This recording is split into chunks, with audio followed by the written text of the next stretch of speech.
porzik gyémánt szekere. Minden csillag egy kereke, ezer egy angyal száll vele.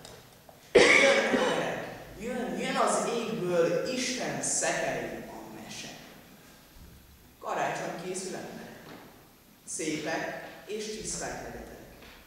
Súroljátok föl lelketek, csillogtassátok kedvetek, legyetek újra gyermekek, hogy emberek lehessetek. Vigyázzatok, ez a mese már nem is egészen mese. Belőle az Isten szeme tekint a földre. Vigyázzatok hát, emberek, titeket keres a szeme. Olyan jó néha angyalt lesni, és angyalt lesve a csillagok közt Isten szekerét megkeresni. Ünneplőben elébe menni, mesék továbban megkeresni. És mesék továbban mélyen ezt a világot elfeledni. Mert rút a világ, fekete. Vak gyűlölettől fekete. Vak, mint az emberek szeme, az égig sem látnak vele. Pedig az égből lefele porzik már Isten szeme. Minden csillagot kereke, ezer egy angyal száll vele. Az Isten maga száll vele, és csillagtükrök nyújt felé. Mesetükröt a keze.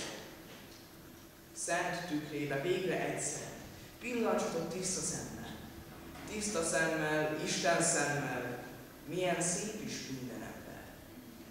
Minden ember szépségtenger, s mint a tenger csillagszemmel, telve vagytok szeretettel. Tagadjátok, restellitek, elfordulnak fejeitek, megvakultak szemeitek, szépségteket, jóságtokat nem érzitek, nem hiszitek, csillaggyertyák fénye mellett. Isten elé nem viszitek. Akkor bizony lútak vagytok, szegények és vakok vagytok, ha szépek lenni nem akartok. De még így is, szegényen is, rútan, vakon, mégis Isten gyermekei vagytok. Rátok süti fényes szemét, elindítja fényszekerét, jó emberek játékszerét.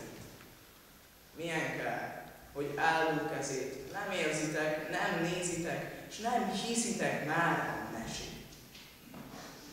A rútvilágnak gondja van. Minden embernek gondja van.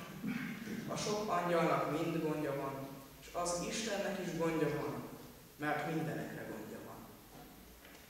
És így múlik el a szép és a jó az ember mellől.